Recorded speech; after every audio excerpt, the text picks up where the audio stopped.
We'll call the meeting to order. Please stand and join us for the Pledge of Allegiance.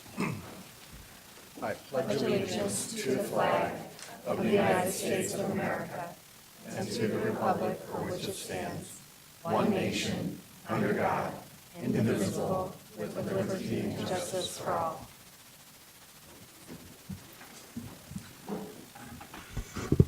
May I have a motion for approval of the minutes of the meetings held September 24th and October 3rd, please? So moved. Second. All those in favor, please signify by saying aye. Aye. Opposed, same sign. That motion carries.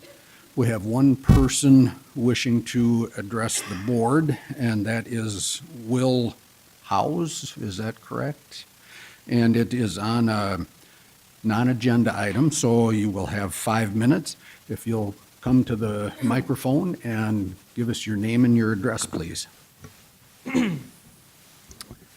Hello, my name is Will Howes. I'm a senior member of the Lincoln High School cross-country team. I recently wrote an article for our school paper, The Statesman, detailing the controversies surrounding a district policy mandating that student athletes must wear a shirt during practice without exception, regardless of the sport. I worked for weeks to find a proper justification of why the policy was being enforced and was disappointed with what I found. Neither Lincoln High's athletic director, Joey Struve, nor the district athletic director, Casey Miley, seemed to actually know why the policy existed in the first place. But for whatever reason, they seem to be willing to perform feats of rhetorical gymnastics to maintain it. I'd like to read the policy as it's currently written in case you're unfamiliar with its contents. Both boys and girls must wear tops at practice. Sports bras do not constitute as a top. Because there is a definite relationship between appropriate dress, good work habits, and proper school behavior, Sioux Falls School District Athletics have developed this practice. Our goals are to help students focus on their performance without distractions, to focus on their success, to decrease the number of harassment issues, and to have a place where students feel comfortable with themselves and others. Student athletes are expected to show good judgment by dressing appropriately. The overall goal of the dress code is to not disrupt the educational environment. So to call back there, it claims that there is a definite relationship between how a student dresses and their academic ability, which is often used as a justification for like discriminatory dress codes. And by citing this as a reason for why athletes must be wearing shirts during practice, it implies something that just isn't true. I'd comfortably claim that at least 75% of the cross-country athletes are named athlete scholars each season, and that would mean they maintain a GPA of 3.5 or above. And so, despite the claim of a definite correlation, the evidence shows otherwise, at least in this situation. And I would definitely recommend wording the policy different, regardless of whether or not we change anything else. But I will also qualify that it mentions there is an intention to decrease the number of harassment issues as well as the distraction element that may come with someone not wearing a shirt. But I would argue that human bodies aren't necessarily a distraction, and if someone's behaving inappropriately, it's up to the coach to tell that student to knock it off. I don't think hiding people under a shirt is necessarily the solution to types of harassment issues. Also, I will make the point that up until about a month ago, this policy was not enforced the way it was written. So for the past 3 years, while I've been on cross country, we were allowed to run shirtless, and there was never any harassment issues or anything of that nature, or distractions as it claims there may be. I interviewed also all of the other team members, and no one felt different than I do. But yeah, one big point is that we're not looking to make everyone run shirtless. We'd just like the option to. About last season, at the beginning of the season, we had a fellow community member join us. He was just out for a run at the same time we were, and he ran with us. And the next day after practice, he called the school and he told our coach Pooley, he said, you got a couple of fantastic runners on your team, and he donated some money to the team. And we had been running shirtless, but he wasn't looking at how we looked, he was looking at our character. And so what you wear doesn't necessarily reflect that, and I'd argue that's proof.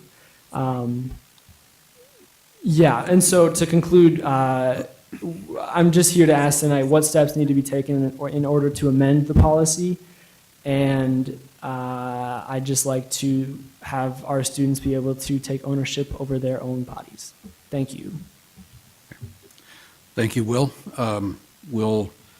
I read the article, well written, and it is something that we appreciate you coming to the board with. So it will be taken under consideration. Thanks.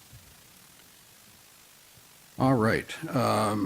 Motion to approve the agenda, please. So moved. Second. All those in favor, please signify by saying aye. Aye. Aye. Opposed, same sign. That motion carries. And good news report, Dr. Nold.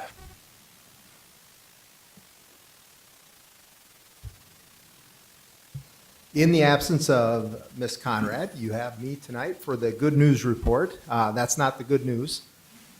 But I will first recognize individuals we have here from Augustana College with the advanced journalism class, and they are here in attendance. So if you see some of the increased numbers, part of that is the advanced journalism class that is with us here from Augustana. Now to the good news part. I will give a brief overview of the Teacher Pathway Program, and that was a board report that you have heard in the past, a couple times in the past. But just very quickly here, before we have a couple individual students that will talk to you or give a little bit of their background and experiences with the Teacher Pathway Program. If you recall, there was 4 main purposes for the Teacher Pathway Program. 1, to introduce our students to the career of education. Secondly, to be able to create a workforce that is more reflective of our student population in a sense of diversity.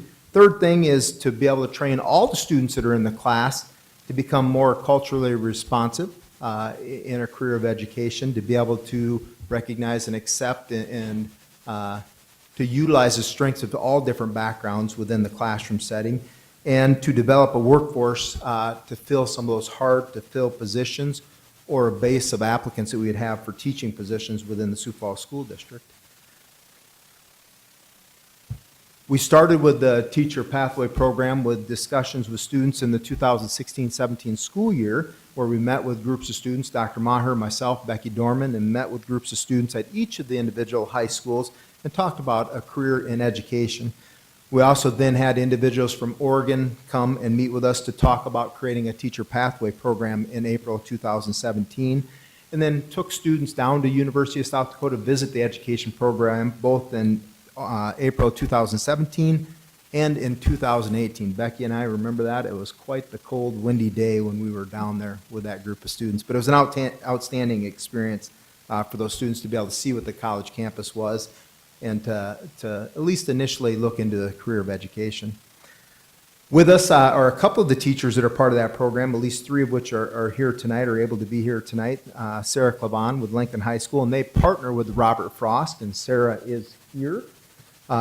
Trey Erickson with New Tech High School, and they partner with Hayward. And then we have Gina Benz with Roosevelt, and they partner with Oscar Howe. And then Allison Turhorse is working with Washington High School, and they partner with the Annie Sullivan program there. And the final piece here, before we hear from some of the teachers, they did a lot of work over the last couple of years. The teachers, a group of teachers did, in writing the curriculum, and spent several hours down here at the Instructional Planning Center creating a product that our students would enjoy, to be able to see the satisfaction that comes from becoming a teacher.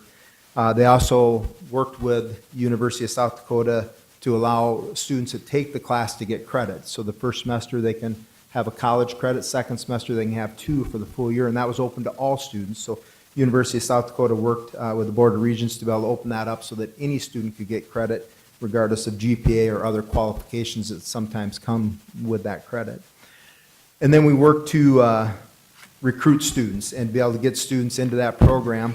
And so when we go to the numerics of that, we were hoping, as we had said in earlier times, If we could get 60 or 70 students, that would be outstanding.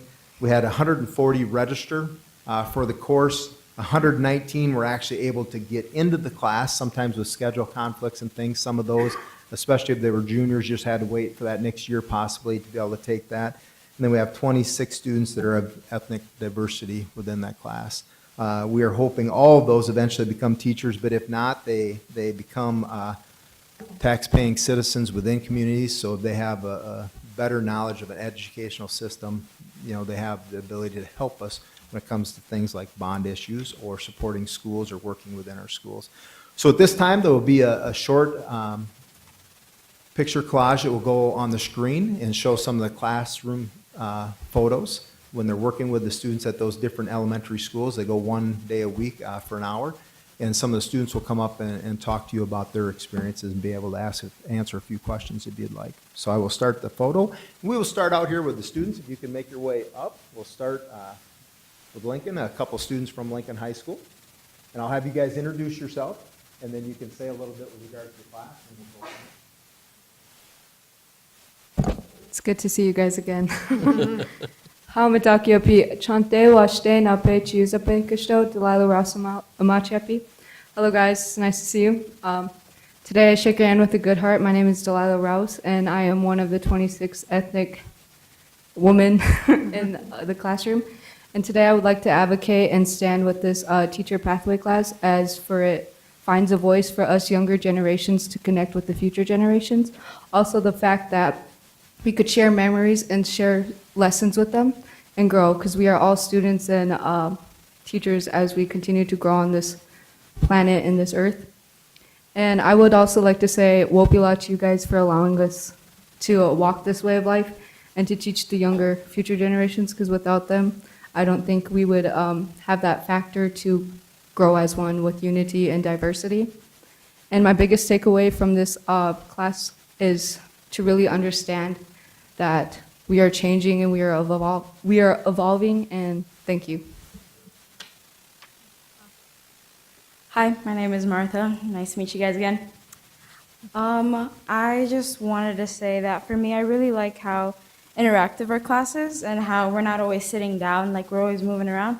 And I really appreciate the opportunity to visit kids at Robert Frost, because I hate to admit this, but I'm getting attached to all of them. And they're just such precious little human beings, I guess. And I really enjoy our classroom environment because we're learning how people become teachers, and it's very hard. And understanding education. And also I would like to say that with this class, I hope it actually, prospers into, it's not just an idea that lasts for like a year or something like that. And it becomes something great and big, and, thank you. That's it. Thank you.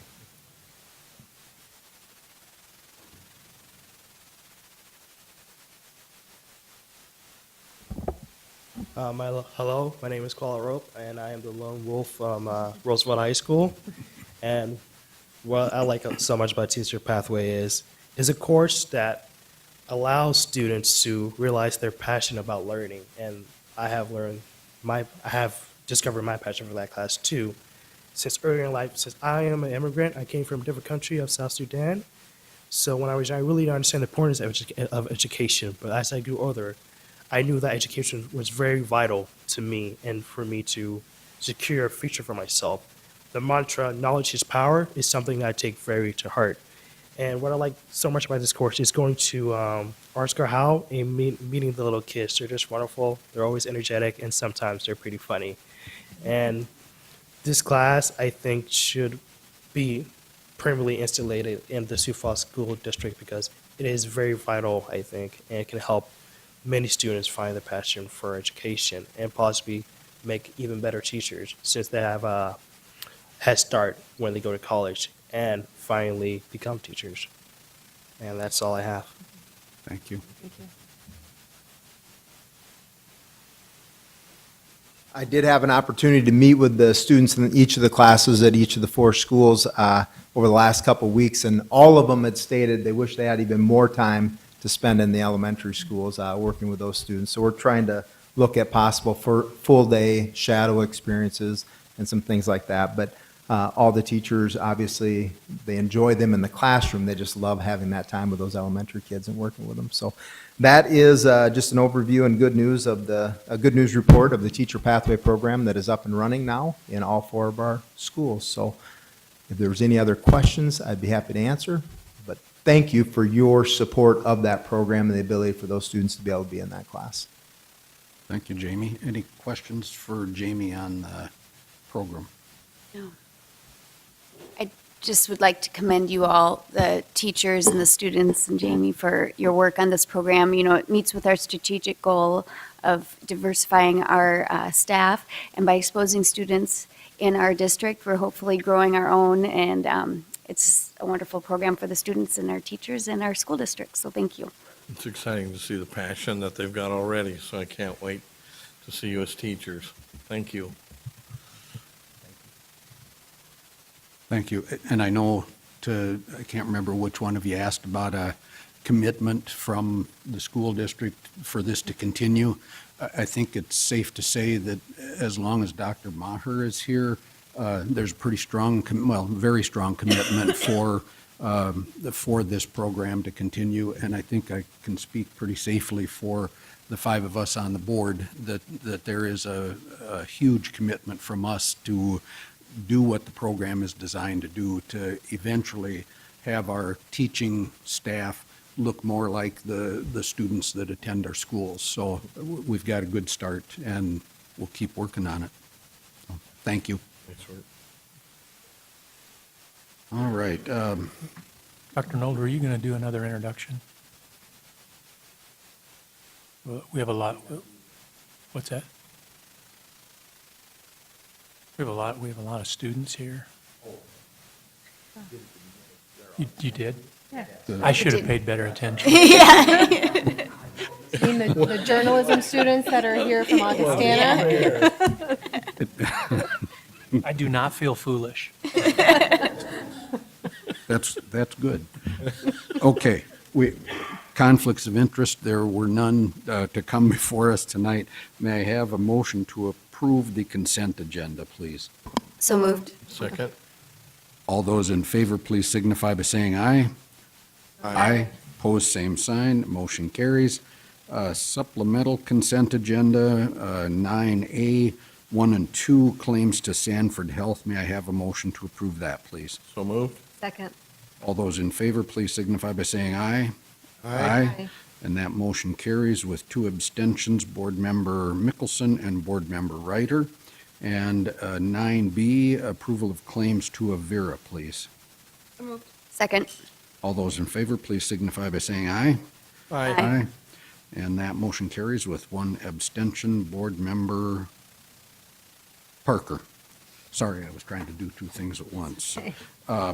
Reports of I was trying to read ahead, I shouldn't do that. Reports of the superintendent, Dr. Maher. Thank you. The first report tonight is a report coming to us from our Senior Director of Human Resources, Becky Dorman. The report will be a public hearing on the waiver request for exemption of plan of intent regulations. Mrs. Dorman?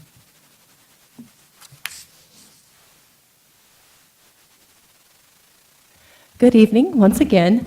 The Department of Education allows school districts to work with their teachers in developing a plan to meet full state certification. Districts and teachers are given 2 years to meet this plan, with an opportunity for a 1-year extension, giving it a total of 3 years. However, to get that 3rd year, we go through the public hearing process and then the request of me coming forward to you asking the board to authorize me to apply for a waiver for this 1 additional year for a teacher to pass her Principles of Learning and Teaching Praxis test, which she's already completed the 15 credits required for her alternative certification and has this 1 last step to complete. Okay. We'll consider the public hearing open. Is there anyone here to discuss that with us? If not, the public hearing is closed. May I have a motion to acknowledge the public hearing and authorize the administration to proceed with applications for waivers from administrative rules. So moved. Second. Discussion? Hearing none. All those in favor, please signify by saying aye. Aye. Aye. Opposed, same sign. That motion carries. Thank you, Becky. Second report this evening is a report on the high school Summer Up Recovery Program. That report will be delivered by Kristen Grenager, who is our secondary curriculum coordinator. Mrs. Grenager?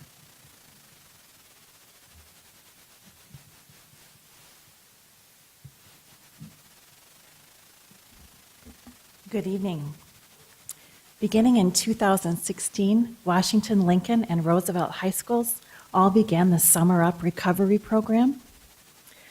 This program was designed for students who were a credit or two short of graduation or a little bit behind their cohort.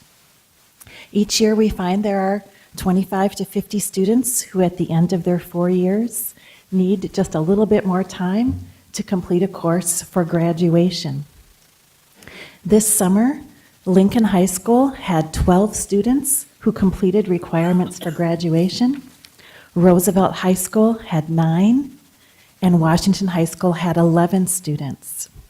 In addition to these students, there were other students who were able to complete coursework to catch up with their cohort.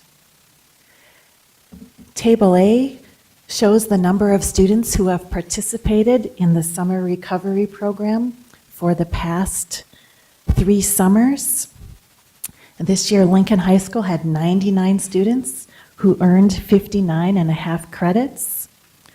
Roosevelt High School had 186 students participate in the program and complete 84.5 credits. And Washington had 70 students complete 45 credits. In addition, this past summer, our English language learner, or EL students, were given the opportunity to enroll in summer school at President's Academy. Like our summer recovery program, President's Academy uses online coursework and teacher support to provide students with opportunities to either graduate or catch up with their cohort. This past summer, 2 students who completed coursework at President's Academy graduated with their 2018 cohort. The majority of the rest of the students are in this year's 2019 cohort and earn credits to enable them to be on track for graduation this year. Table B shows the number of students from each high school who enrolled in summer school at PA, the number of courses they completed, and the number of credits earned. So this summer, Lincoln had 8 students participate, Roosevelt had 20, and Washington had 40. And the students were able to earn a total of 45.5 credits. Students are not charged to participate in these programs. For the summer recovery classes, each high school receives an allocation of $15,140 for a total of $45,420. And district EL funds were used to fund the program at President's Academy. So again, there was no cost to students. Each slot at President's Academy cost $640 for a total of $38,400. The Summer Up Recovery classes at each high school provided an opportunity for students to catch up with their cohort or graduate and achieve college and career readiness by completing graduation requirements. I would ask the board to acknowledge this report and can answer any questions that you might have. Any questions on the report? All right. All right, Thank you. thank you. Thank you. May I have a motion to acknowledge the report, please? So moved. Second. Great. Discussion? I think anytime we make an investment in our students who are struggling to be the best that they can be, it's a darn good investment. So thank you for the report. And we have a motion and a second. All those in favor, please signify by saying aye. Aye. Opposed, same sign. That motion carries. Okay, the third report tonight comes to us from Dr. Boyson. She is our Assistant Superintendent in charge of academic achievement. Her report is on the 3-year program review of Summer Climb. Good evening. Summer climb, it seems like a long time ago, especially when you see the weather outside tonight, right? But I'm excited to bring you the results of our 3rd year of the Summer Climb program. The purpose of the report is just to provide that feedback. It feeds district priority, area 1, student outcomes, and the strategic initiative to implement and evaluate the Summer Climb pilot of the 3-year program. So during summer 2008, we had 222 students attend K-2 at Laura B. Anderson, Hawthorne, and Hayward Elementary Schools. The student enrollment included 132 students that attended for the first time, 60 students that returned for a second year in the program, and 30 students that were in their 3rd year at that program. They were selected to participate based on their reading scores, on becoming a reader through collaborative classroom, and also their math scores using Advantage Math Recovery System, and then our NWA MAP results. And those identified students that are performing below grade level, and we had permission and they attended the program. They attended for 8 weeks, Monday through Thursday. They started the program at 8:30, 8:15 to 8:30. They came in, had some physical activity, had some breakfast. The morning was filled with reading and math activities. The afternoon, they had opportunities to go out into the community in multi-age group peers, also worked through projects in the classrooms and at the buildings. These opportunities provided students exposure to things that they might not have had throughout the rest of their schooling and throughout the community. And the teachers commented that have those students during the school year that these opportunities provide support for the students throughout their year, that they can draw on for writing activities, and they have common knowledge amongst their peers. So it really is a great opportunity for students to expose them to things that they might not have that opportunity otherwise. We monitored their student motivation and engagement by their attendance, and the student attendance last year, the average days missed, Hawthorne students missed an average of 3.9 days, Hayward 5.6, and LBA 3.98. So it just fluctuated between year 1, 2, and 3, which school had a higher attendance rate or a lower attendance rate based on that chart. But we used the NWA MAP assessment to measure the progress, and we looked at how they aligned with their non-attending peers. K-2 students, they take the MAP assessment that measures foundational skills and early numeracy and literacy skills. The 2-5 test really focuses on content knowledge, and it works to align grade appropriate standards in math, reading, and language. And the MAP data measured their growth. And so if we look at the first chart here, this is the math growth for our students attending this year for Summer Climb. And we are using the baseline of 0 as the non-attending peers. So if you think of their non-attending peers as 0, everything above the line is the growth that our students that attended Summer Climb achieved. So in kindergarten, those students achieved 1.8 higher than their non-attending peers. Second grade was 2.98, almost 3. RIT growth above their non-attending peers, and 3.4 in second grade. And that's in the area of math. And then if you look at Chart C shows you the growth in reading, and kindergarten was 1.1 above their non-attending peers. First grade was 3.27, and second grade was 0.5. And remember, when we get past those foundational skills, we're really getting into them being able to have multiple concepts that they can grab onto, they can comprehend and apply those. And so that's where we really make that strong growth from first to second grade. So during the summer of 2018, it was our 3rd year. 30 of the original 171 students returned for a 3rd year in the program. 60 students returned for a second year in the program.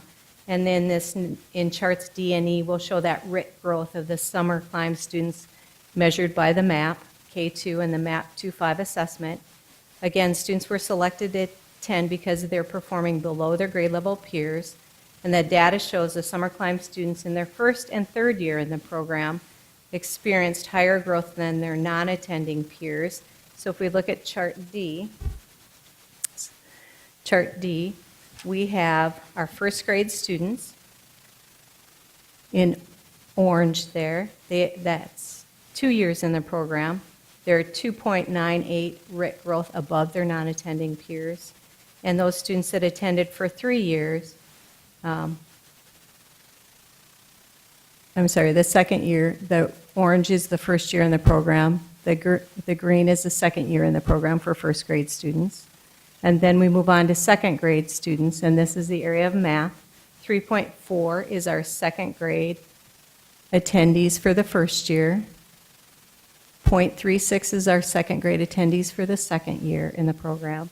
And 3.61 is that third year in the program for math. So again, our first and our second years, or our third years, they're making more growth in that math. And then if we look at the next chart for reading, we see that same thing happening. The first year in the program for reading, we had 3.27 above their non-attending peers and 3.65 for the students that were 2 years in the program. And our second grade students, again, moving into those more difficult areas of reading, they still made growth if they were in the first year or the third year, but the second grade, there was some regression in there, those students that attended for their second year. And that follows back to the math, so then just really looking at how we help support those students. The cost of the program was $233,000. And we served 222 students in grades K2 at LBA, Hawthorne, and Hayward. They participated in the program. The student enrollment included 132 attending for the first year, 60 again returning for the second year, and 30 returning for that third year. There was student growth on that MAP assessment. Students in kindergarten, first, and second grades participated in the program for 3 years, demonstrated growth in the areas of math and reading as compared to the non-attending peers. So yes, it is making a difference for those students. And when we think about they're starting below where their non-attending peers are, and they made growth over the summer. So we're helping to close that gap for those students by offering that summer climb program. So I stand by for questions. For the ones who we invite and do not attend, do we keep track of what those numbers are and what the issues might be, why they're not able to attend? They do. You know, when I talked to the principals at the buildings to say, okay, how is that working? Are you having a hard time recruiting students?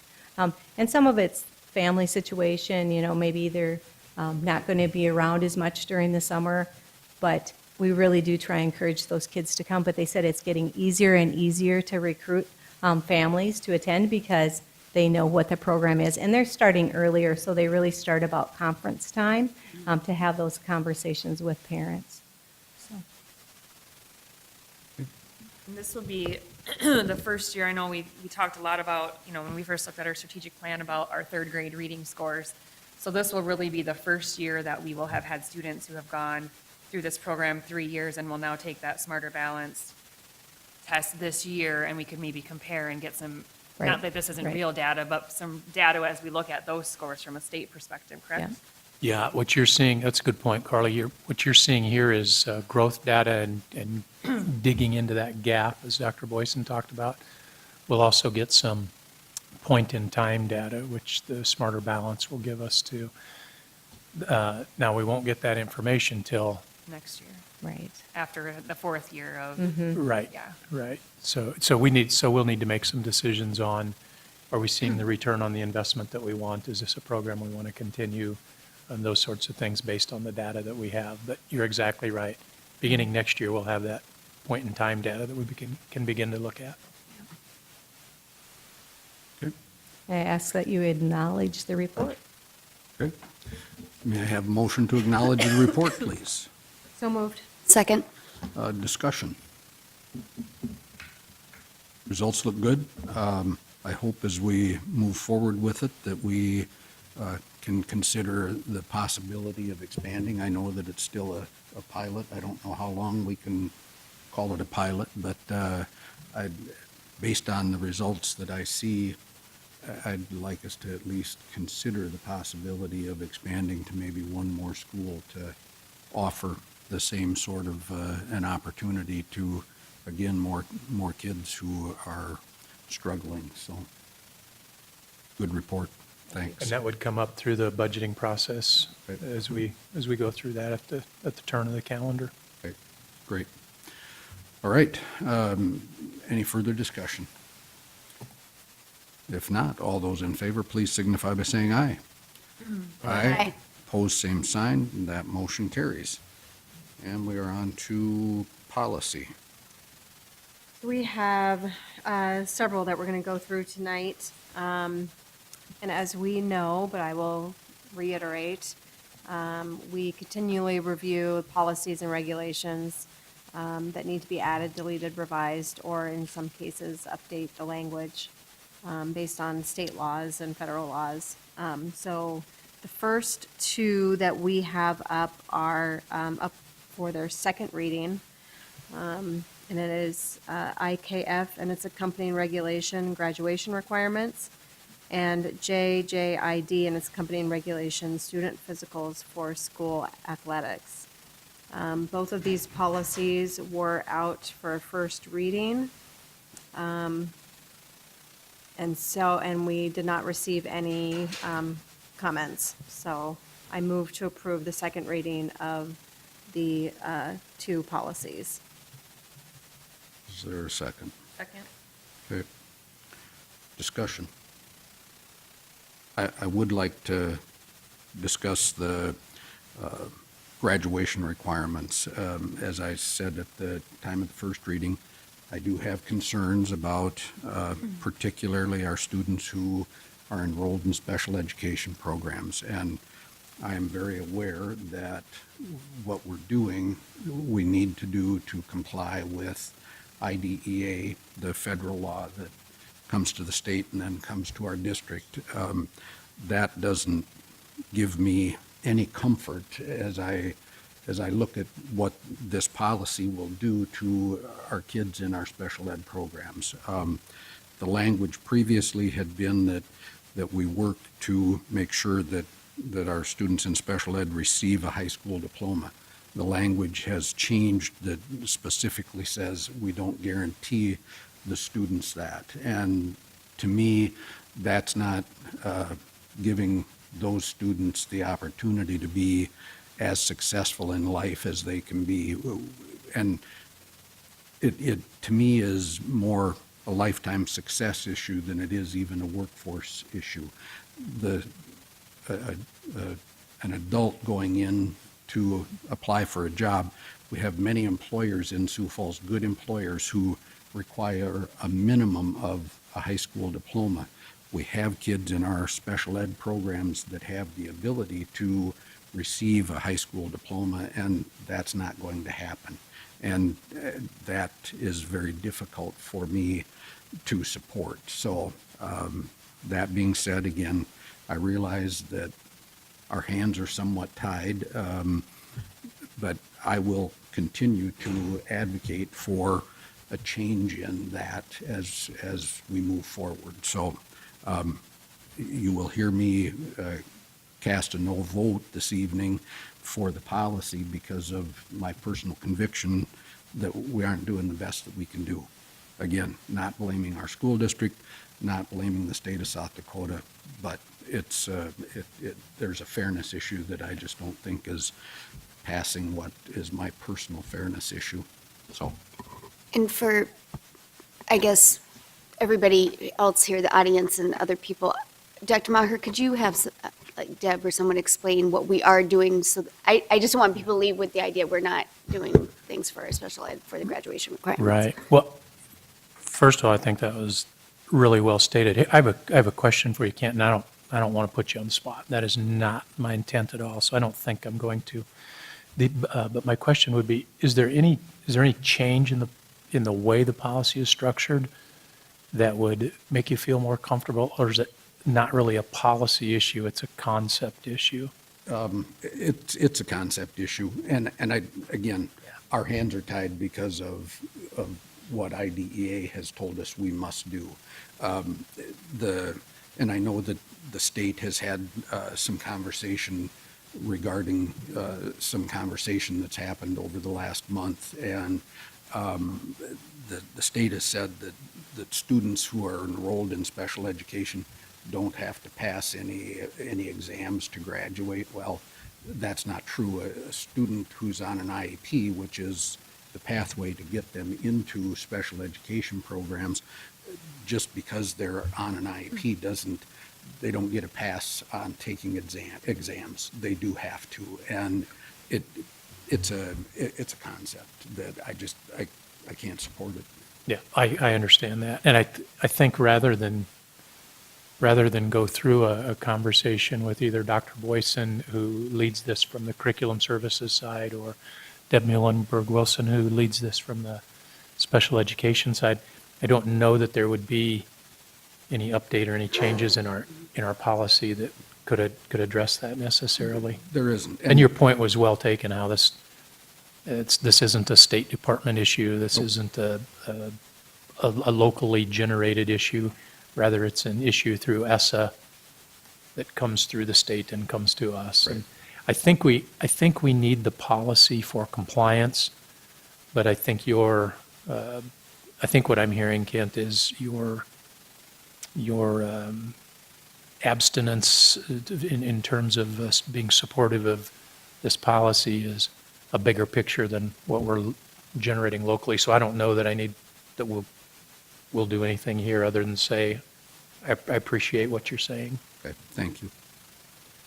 Any other discussion? Okay. Then we've got a motion and a second, and this is for both graduation requirements and student physicals. Okay, all those in favor signify by saying aye. Aye. Opposed, same sign. Aye. Motion carries 4-1. All right, next up are a revision of 5 policies. These were, let me shut that thing up. We reviewed the policies, and given the minimal revisions to the policies, second readings are not necessary. So I'll go through them. DGA, depository, no changes. DKB, salary deductions, no changes. DLA, employee benefits administration, we just updated language to current practice. DM and its accompanying regulation, cash and school buildings, no changes. And EC and its accompanying regulation, building maintenance, buildings, grounds, property management. We added language that matches current practice. So I move to approve the revision of the said policies. Second. Any discussion? Hearing none, all those in favor, please signify by saying aye. Aye. Opposed, same sign. That motion carries. And lastly, we have a first reading of JCA and its accompanying regulation, assignment of students to schools in open enrollment and non-resident students. So I'm going to go through the changes that we have laid out. It's quite extensive, so this is a first reading, and it'll be back before the board on November 13th. So we updated the definition of resident student to include groups of students who are considered residents as a matter of law, for example, homeless students. We added residency verification process requiring new residents to provide documentation to verify district residency. If documents are unattainable, school staff may initiate a residence verification check. We removed language, removed the option for students to attend the school in the attendance area assigned to a parent guardian's work site when the employer provides daycare without open enrollment. This is a good example of when Citibank had their daycare over by Renberg. We updated open enrollment processes, including clarifying December 1st as the first day the district will accept applications for the succeeding school year, update process for a student returning to resident district to match new state law, explain the process in which open enrollment applications are processed, explain open enrollment process for student in need of special education services, clarify that out-of-district students applying to specialized schools must also apply for open enrollment, and updated open enrollment capacity determinations for building, class, and programs. So again, quite a few changes, so certainly recommend the public to go out and read the changes to the policy and bring forth any comments or concerns prior to November 13th, when it will be back up to us for a second reading. So I would like to move to acknowledge the first reading of JCA and its accompanying regulation with the understanding that we'll return for a second reading on November 13th. Is there a second? Second. Any discussion? Hearing none, all those in favor, please signify by saying aye. Aye. Opposed, same sign. That motion carries. Move that we go into executive session SDCL 1-25-22. Okay, thank you.